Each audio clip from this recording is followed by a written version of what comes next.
Olá, pessoal, como todos vocês estão? Eu sinceramente espero que todos vocês estejam bem por aí. Sejam bem-vindos ao nosso podcast Uma Leitura no Cinema. Eu sou Gisele Santos e eu venho sempre trazer todas as minhas dicas e todas as minhas opiniões sobre livros, filmes e séries. Vocês nos acompanham pelas plataformas de áudio, também pelo YouTube. E caso você esteja chegando aqui pela primeira vez, seja muito bem-vindo ao nosso canal. A presença de todos vocês é muito importante para você que já está também. É muito bom ter vocês por aqui. Bom, então, como eu disse na semana passada, desculpem a minha voz, mas tem hora que a gripe resolve querer me atacar e também já é bem de manhã. Eu acabei tendo que vir aqui porque a vida acontece e não tem muito o que fazer. Mas sem muito mais delongas, nesse episódio nós começamos a nossa 8ª temporada do nosso podcast. São mais de 200 episódios, então caso você queira continuar conosco, é um convite muito feliz que eu consigo fazer para vocês. E no episódio de hoje nós vamos falar sobre o terceiro episódio de Bem-vindos a Delhi. It é a série que a gente está acompanhando. Todos os 3 episódios nesse momento estão disponíveis na HBO Max. E nesse terceiro episódio tem coisas bem interessantes que possam ser faladas aqui, que podem. Tem hora que o trava-línguas aqui resolve funcionar. E aqui a gente aumenta mais toda a mitologia, e eu vou dizer que do universo do Stephen King como um todo, principalmente na parte que envolve a cidade de Delhi, a entidade, essa coisa, o nome da entidade não é Pennywise, é esse nome dessa entidade que envolve essa cidade como se fosse uma névoa, sabe? Então a gente tem aqui essa questão que começa a ser expandida para a gente, tendo também como base esses personagens que a gente vai ver aqui. Então a gente tem ali aquele primeiro flashback, que é em 1908, se eu não me engano, que é quando tem aquela explosão na siderúrgica. Então a gente entende que o Pennywise, ele tá meio que essa coisa, ela tá meio que rondando essa cidade já há um certo tempo, né? Nesse momento aqui, onde aquele circo está, é um local próximo a Delhi, não é exatamente na cidade de Delhi. Então esse menininho é aquele tenente que a gente vê mais à frente, e ele tem ali aquele contato com a coisa que está ali naquele circo. Então aqui a gente tem assim aquele vislumbre do personagem mesmo do Pennywise, porque o Pennywise ele era realmente não a coisa, né? Ele era assim, se eu não me engano, pelo livro do King, eu não vou conseguir lembrar exatamente agora, ele era uma pessoa mesmo, se eu não me engano. E a gente tem essas visões, né? Esse primeiro flashback inicial de como que o tenente tem esse contato com o Pennywise ali no início dessa questão. E também a gente pode pensar que como a coisa ela se personaliza dentro do medo que a pessoa tem, a gente entende então qual foi essa ideia dele então se personificar nessa imagem do palhaço. Seria uma coisa mais fácil para atrair as crianças.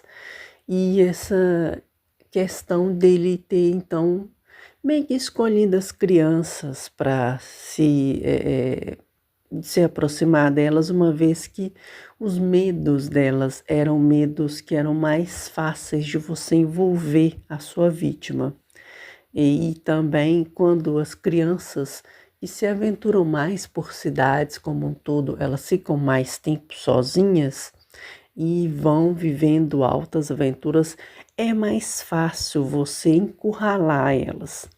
Tanto que a gente vê isso naquela parte em que as crianças estão ali naquele cemitério, vão fazer aquela ideia ali daquele do personagem na família dele que tinha essa questão de invocar espíritos e ele já estava ali à espreita, então, ou seja, ele entendeu que é mais fácil mesmo dessa forma. Então, por isso, né, a gente praticamente o conhece na forma, né, do Pennywise, mas na verdade a coisa ele não é exatamente aquela forma, né, do Pennywise. Então, hoje nesse episódio fica mais fácil a gente entender o porquê e o como isso aconteceu. E durante o episódio também, além dessa questão, a gente entende um outro ponto muito importante nessa mitologia do King, que é essa questão tanto da hibernação da coisa, ela sempre volta a cada 27 anos, mas também a gente vê muito com relação a aquela questão de que quando as pessoas vão saindo de Delhi, elas começam a se esquecer de todos aqueles eventos.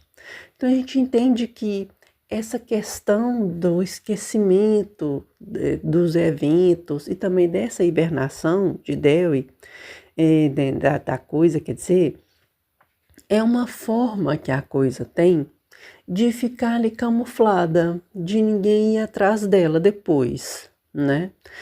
Então, assim, por isso que quando tem lá o Clube dos Perdedores, né, nos filmes que acontece essa questão deles enfrentarem a coisa por 2 vezes, né, nesse período de 27 anos, ele se assusta, né? Porque ele foi sim enfrentado outras vezes, mas não dessa forma que ele meio que foi ali enfrentado. E então aqui nesse episódio 3 a gente consegue entender que essa questão de quanto você vai saindo de Deus, você vai realmente esquecendo, e também essa questão de que você a coisa, né, vai hibernar por sempre a cada 27 anos, e quando ela hiberna, todo mundo na cidade também se esquece dos eventos. Então é uma forma de proteção que a coisa conseguiu ver, que dentro desse paradigma fica mais fácil ela ficar ali camuflada, ninguém vai atrás dela, ninguém vai se incomodar com ela, né?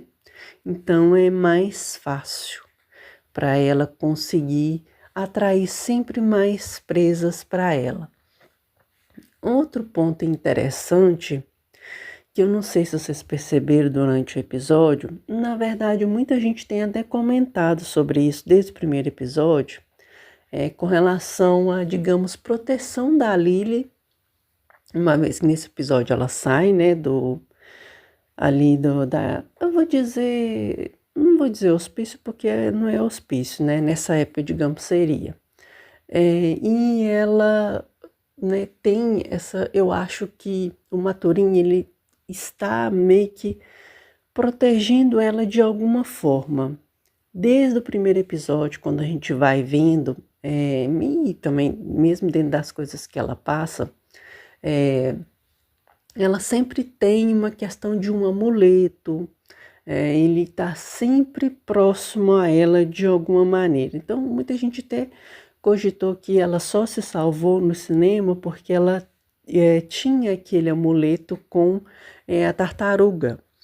Mas eu acho, né, eu acredito nisso, que o Maturin ele tem uma forma de proteger pelo menos uma das crianças, né? Eu acredito aqui que ele pode estar utilizando ela como uma proteção, como se fosse uma bússola do grupo. Claro que, como a coisa já está ali dentro de Dewey, eu acredito que ele não consiga fazer muita coisa, mas essa coragem que as crianças têm de enfrentar muitas vezes, apesar de seus medos, apesar das suas fragilidades, eu acredito que isso pode ser usado contra a coisa, como é sempre usado, né? A gente viu isso nos filmes, e eu acredito que o Maturin ele acaba fazendo a criança brotar essa coragem.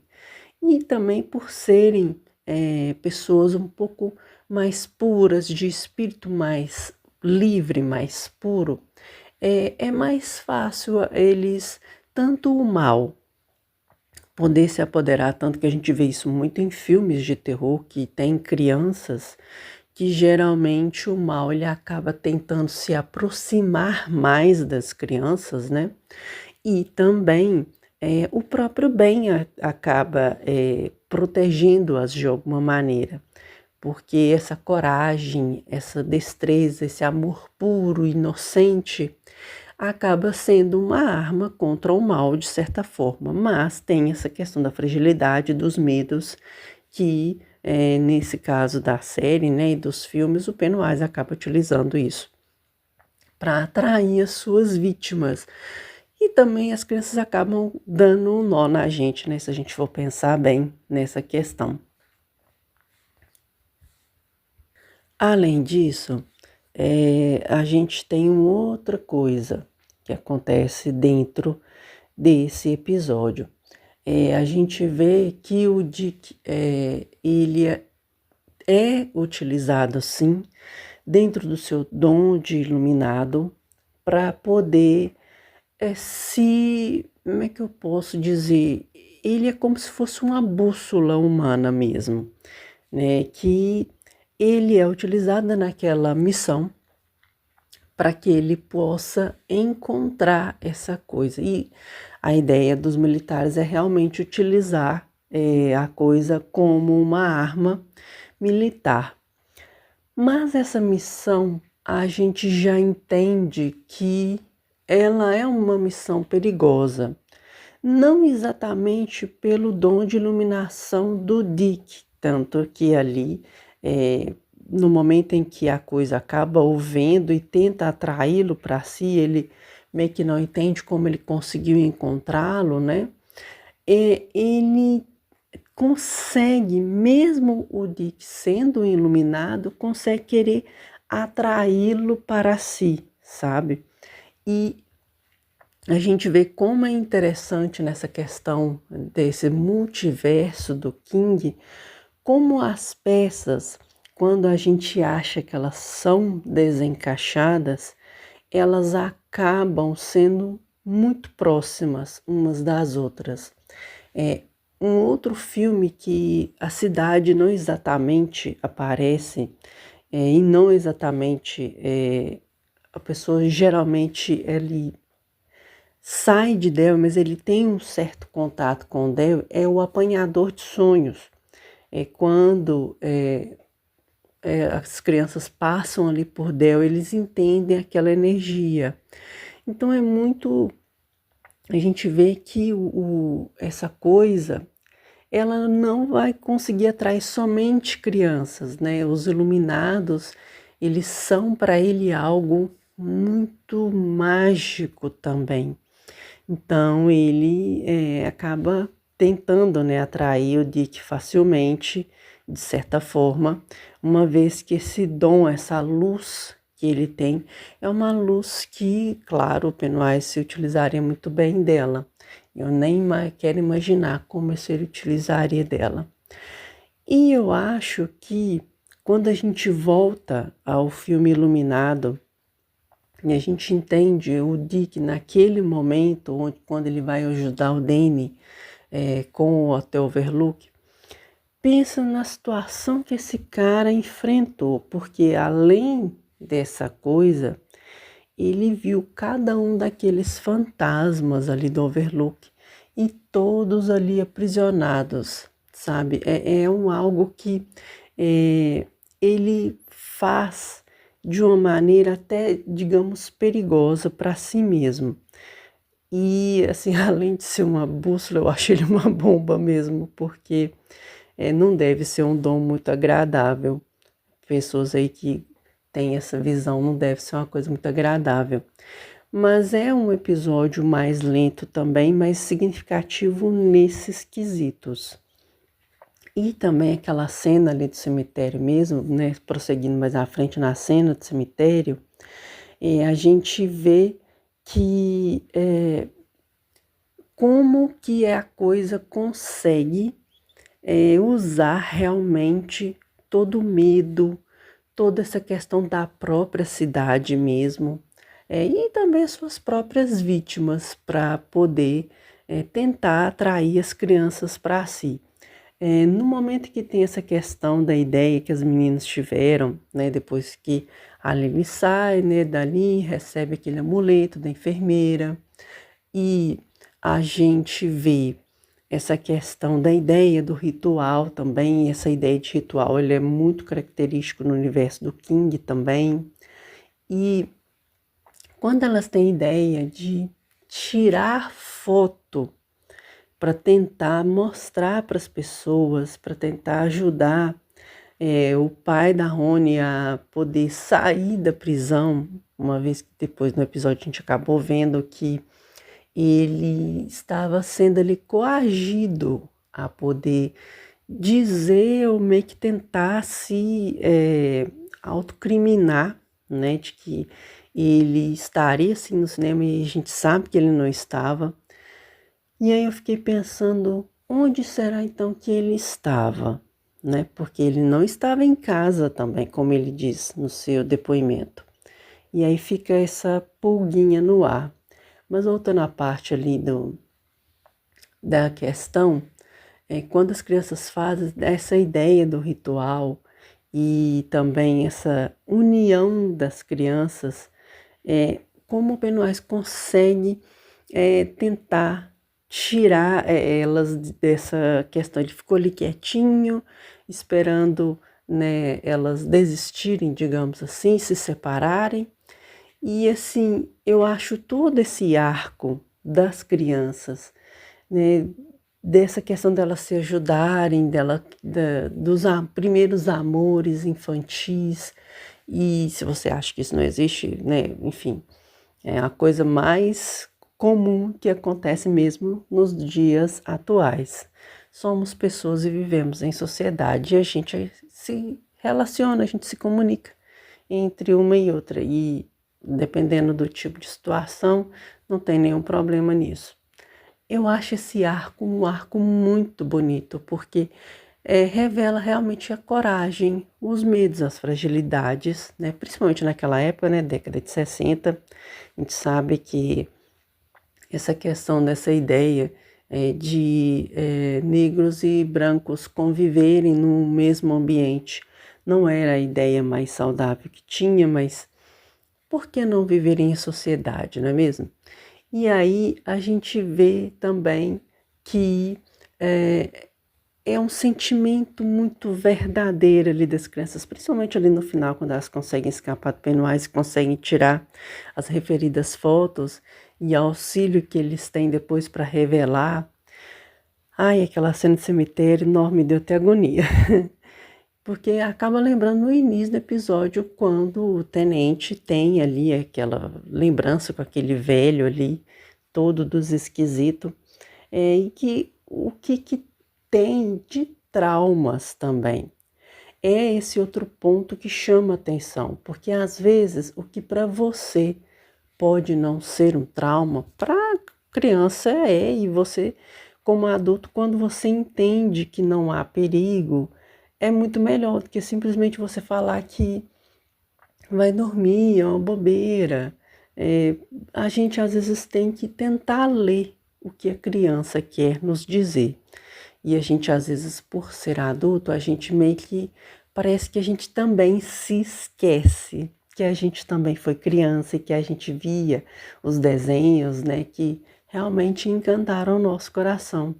Então eu acredito que o Pennywise também se utiliza desse esquecimento dos adultos, que os adultos sim, digamos, seria uma força motriz para poder derrotá-lo, mas que pelos adultos também se esquecerem naturalmente, né? Os adultos acabam se esquecendo de muitas coisas da infância. Para ele é uma maior tranquilidade, ele consegue se desenvolver mais facilmente ali na cidade e dominar essa cidade como um todo. Além que tem pessoas que naturalmente já vão mais para o lado do mal e não se importam com certas situações. Então, tudo no episódio pontua para esses pontos, tanto para a questão dessa aproximação dos militares da coisa, uma vez que o objetivo é realmente utilizá-la como arma, até aquele carro, né, aquele carro que foi descoberto ali no último episódio da temporada, do episódio anterior, era daquela gangue, né, que estava assolando a região ali na época. E, na verdade, a gente vai vendo que o It estava realmente ali há muito mais tempo e que sim, aqueles eventos todos, como a explosão da fábrica, esse ataque a essa gangue e outras coisas mais, sim, o It estava envolvido nisso tudo. É uma série muito interessante, principalmente para quem já leu o livro. Para quem não leu também, eu acho que é uma boa história para você poder conhecer. E eu acho que nem todo episódio precisa ser um episódio muito rápido, muito dinâmico, com muitas cenas de gore, né, como foi os 2 episódios anteriores. Mas para mim aqui, na questão de construção da mitologia, é um episódio fantástico, tá? A interação do público, desse grupo infantil é muito boa, é muito legal, muito interessante. Gosto também do público adulto, né? Ali a parte dos negros também, eu acho muito legal. E essa interação desses personagens com o Dick, que depois ele só vai ser citado mesmo lá em Iluminado, mas aqui ele entra muito, assim, como um ponto a mais nessa trama. Eu gostei bastante dessa ideia de ter trazido o dom da iluminação dele aqui para a série.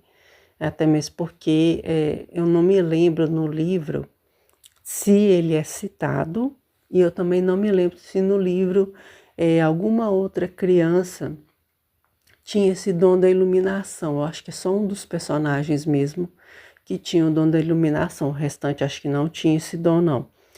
E eu acho um barato essa experiência de estar assistindo a série por toda semana. O que vocês acham? Vocês assistiram o 3º episódio? Gostaram do 3º episódio? Traga aqui pra gente as suas opiniões. Eu quero muito saber a opinião de cada um de vocês. Então é isso, gente. Desculpem a minha voz e o momento que eu dei engasgado, porque tem hora que não dá. A gente tenta fazer do jeito que dá por aqui, mas faz com muito carinho. Eu espero que vocês tenham gostado. Muito obrigada pela companhia de cada um de vocês, tá? E nos vemos então nos próximos episódios. Um grande abraço, que Deus abençoe a vida de cada um de vocês e nos vemos então na quarta-feira. Até mais.